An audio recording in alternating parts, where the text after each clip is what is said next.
So guys last వీడియోలో మనం details method full implementation చూసాము. సో మనమైతే కార్ట్ టేబుల్కి మనము కార్ట్ ఐటమ్స్ అయితే యాడ్ చేస్తున్నాము. సో డేటాబేస్లో మనకి 2 కార్ట్ ఐటమ్స్ కూడా ఉన్నాయి.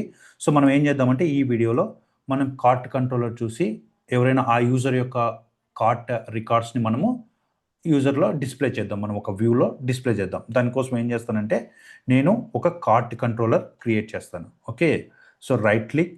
సో కంట్రోలర్స్ క్రియేట్ చేసేటప్పుడు make sure we have to create in the controllers folder only. Okay, I already told you, but again, just I'm repeating. Anyhow, I'm creating, right? So make sure cart controller keyword end lo undali. So నేను ఇది cart కాబట్టి cart controller. Cart is the name of this controller అనమాట. So add చేస్తున్నాను. Cart controller అయితే create చేశాను అనమాట. So ఇందులో ఏం చేస్తానంటే ఇండెక్స్ వ్యూ బై డిఫాల్ట్గా ఉంది. సో ఈ ఇండెక్స్ వ్యూలో మనం ఏం చూపించాలి ఇక్కడ. సో నేను యాడ్ వ్యూ చేస్తాను.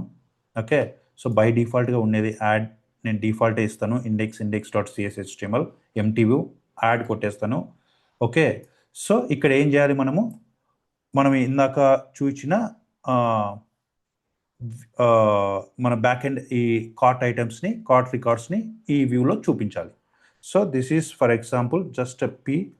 So what I will call this cart view or something. Okay, for now just a p. So for now I'll run this one. Okay, for testing, see how it will load the cart controller.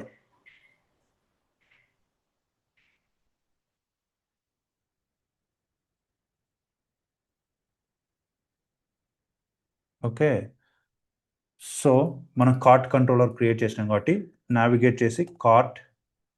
So user login అయి ఉన్నాడు కాబట్టి cart అని కొడితే by డిఫాల్ట్గా index page load అయింది. ఇందులో cart view ఉంది కదా. సో మనం ఇట్లా లేకుండా ఇప్పుడు ఏం చేద్దామంటే ఈ కార్ట్ని మెయిన్ యూఆర్ఎల్లో లేఅవుట్ పేజ్కి యాడ్ చేద్దాం. ఓకేనా, సో ఫస్ట్ ఆ చేంజ్ చేద్దాము. లేఅవుట్ పేజ్కి కార్ట్ అయితే మనం యాడ్ చేద్దాం. సో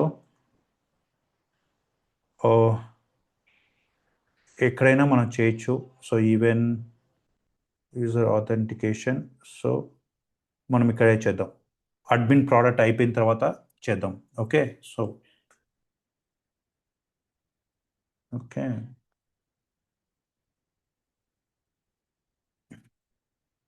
సో ఇక్కడ ఏంటి మనం కంట్రోలర్ నేమ్ వచ్చేసి ఏఎస్పి కంట్రోలర్ వచ్చేసి కార్ట్ కదా. సో కార్ట్ అని ఇచ్చాను. సో డిఫాల్ట్గా ఇండెక్స్ పేజ్.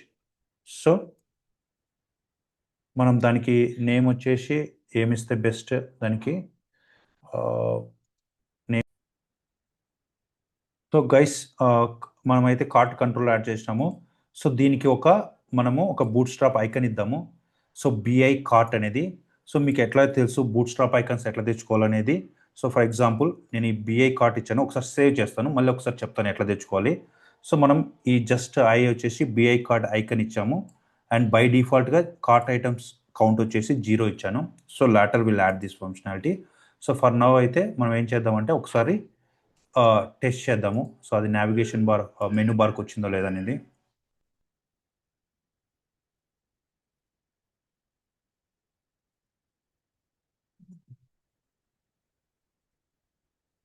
సో మీరు ఇక్కడ అబ్జర్వ్ చేసినారంటే మన ప్రోడక్ట్ ఆ సింబల్ కూడా వచ్చింది. ఐకన్ వచ్చేసి ఎందుకు వచ్చిందంటే మనం ఇక్కడ I class BI cart. So దీన్ని ఎట్లా తెచ్చుకోవాలి మనం మామూలుగా అయితే. సో ఎప్పుడైనా కానీ మీరు ఇట్లాంటి ఐకాన్స్ ఎక్కడ నుంచి ఆల్రెడీ నేను చెప్పాను, ఇంకొకసారి చెప్తున్నాను. సో బూట్ స్ట్రాప్ ఐకాన్స్లోకి వెళ్ళి బూట్ స్ట్రాప్ ఐకాన్స్లోకి వెళ్ళి మీరు ఇక్కడికి వెళ్తే దీంట్లో టైప్ చేయండి. ఫర్ ఎగ్జాంపుల్ నేను ఇక్కడ బిఐ కార్ట్ తీసుకున్నాను. చూడండి ఆ బిఐ కార్ట్ వచ్చేసి లేదంటే కార్ట్ అనివ్వండి. సింపుల్గా కార్ట్ ఇస్తే ఇక్కడ డిఫరెంట్ కార్ట్ సింబల్స్ వచ్చినాయి చూడండి. కార్ట్. ఓకే, సో నేను దీన్ని క్లిక్ చేస్తా. చూడండి ఇది బిఐ కార్ట్, మనం తీసుకున్న కార్ట్. సో దీన్ని కాపీ చేసుకొని ఇక్కడ నేను ఆల్రెడీ మన లేఅవుట్లో ఇదే సేమ్ పెట్టినాను. దాంతోపాటు ఒక మామూలు బ్రాకెట్స్ పెట్టి 0 పెట్టాను అంతే. Okay, so that's what it's came to the now home page అనమాట. ఓకే, సో యూజర్ లాగిన్ అయినప్పుడు మనం ఈ పేజ్ క్లిక్ చేస్తే కార్ట్ వ్యూకి వెళ్తాం అనమాట.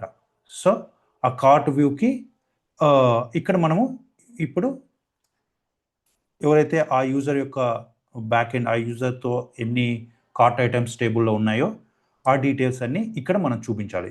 సో ఇక్కడ మనం ఆ రికార్డ్స్ని నెక్స్ట్ వీడియోలో డిస్ప్లే చేద్దాం. Okay, that's it for this video.